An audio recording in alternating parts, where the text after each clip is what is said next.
What's going on, Jerome's beautiful Monday? Fired up as the Timberwolves just like whoop that ass. That's right. Taking down the Pistons. Pistons starting a brawl. Wolves finishing it. Nas Reed in the thick of things. DiVincenzo. Woo. Love to see it, man. Also, so we did a video last night talk about how Dan Orsini, the Athletic, just won't give it up in terms of the whole Rodgers to the Vikings. Vikings fans need to come to grips. Get out of here, man. But this is where we're currently at. Vikings fans, we're J-Mac just vibing out about J.J. McCarthy's future. All right. But the Athletic. Aaron Rodgers. Please. Also, today, it's not quite April. Close enough. April draft month fundraiser. Love doing something like this every single year. All Venmos, Cash Apps, Super Chats donated will be donated this month to Twin Cities and Soul adoption charities. Now, I talked about it in the dump yesterday.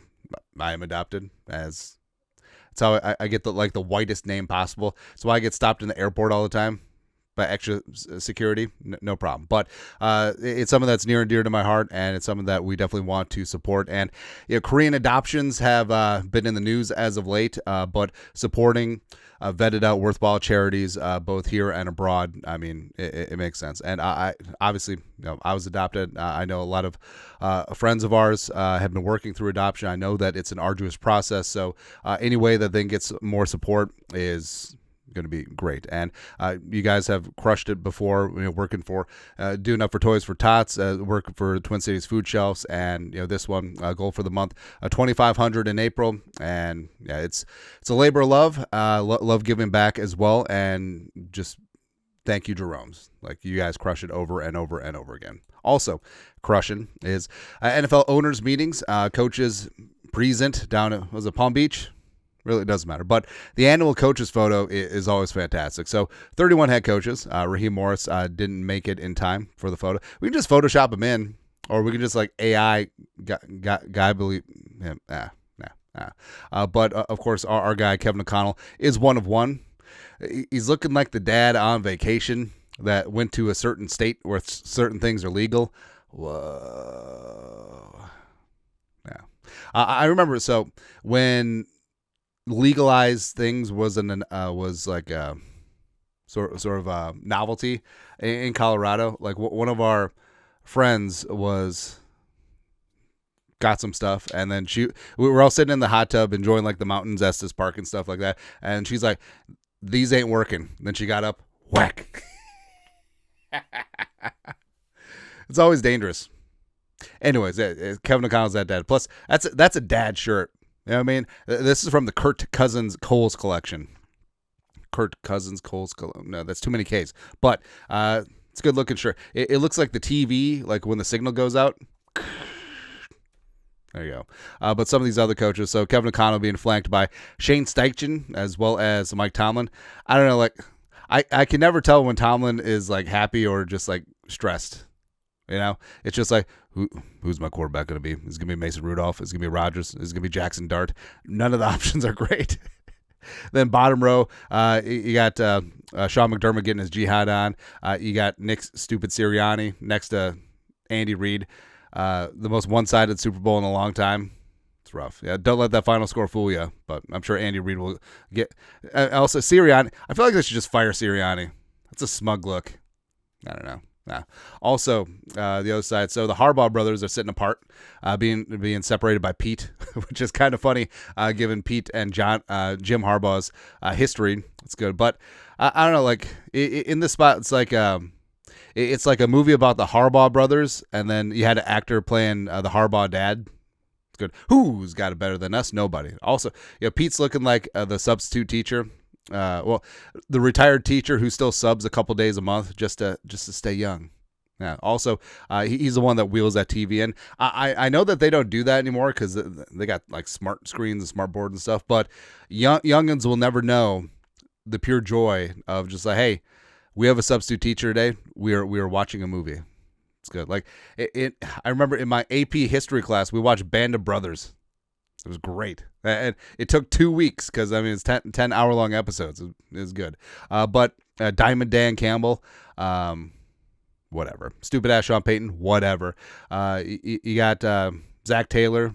No, he's the original teacher who took a day off just to have some me time. It's really good. D'Amico Ryans looking good. That's another polo from the Kirk Cousins Coles collection. And then other side, you got our boy Stefanski. Eventually, Stefanski's going to look like Kris Kringle. Once that beard goes full from salt and pepper to just salt, it's going to be good.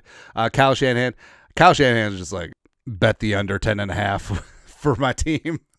Just hammer that under 10.5.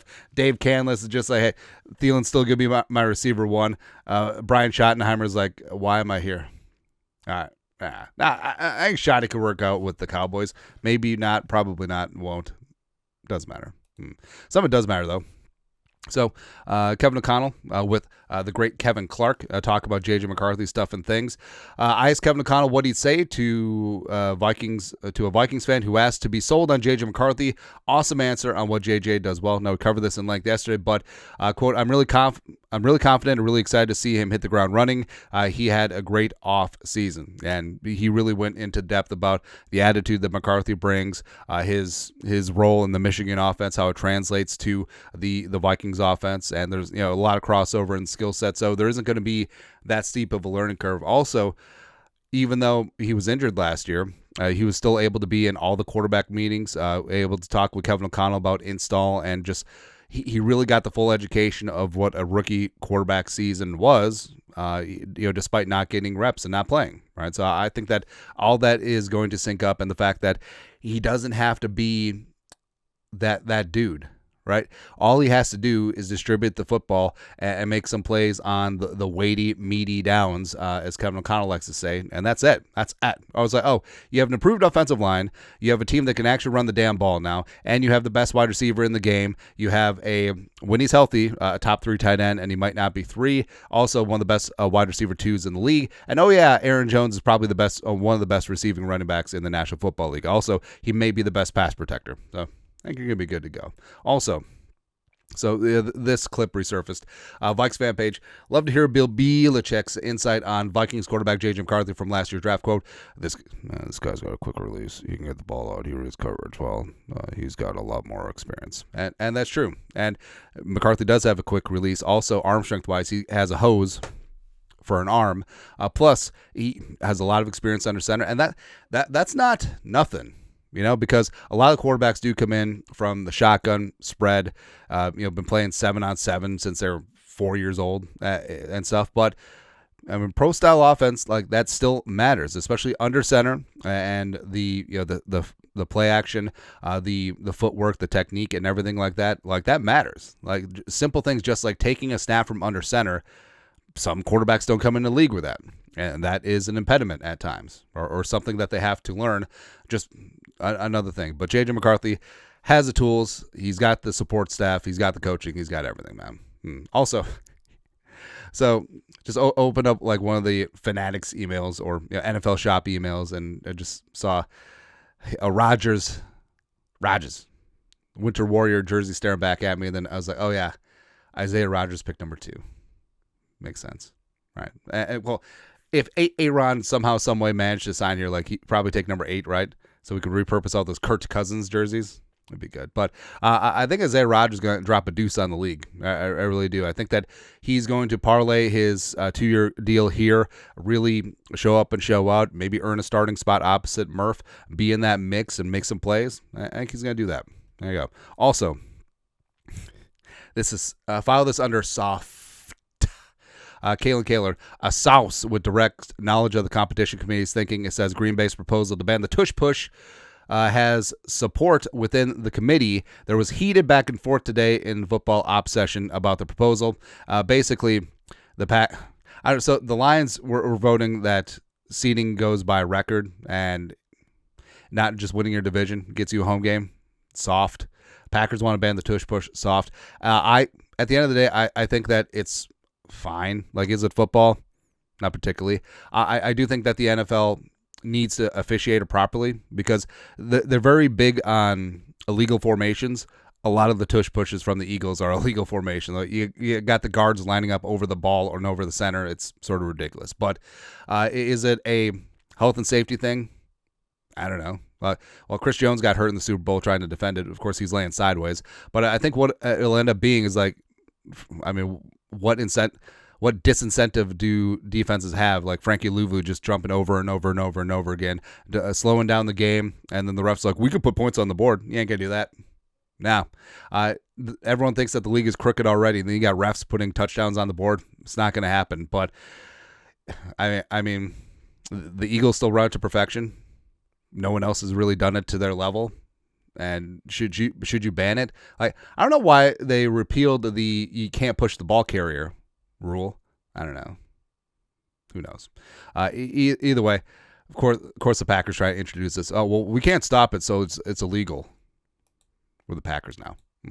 An anomaly this year is that every team has their own first-round pick. So there hasn't been any trades before the draft or during the in the lead up to the draft, and all the teams currently situated with their original place in the first round. Now, this could change, although there hasn't been any steam about a team trading up to the top of the draft.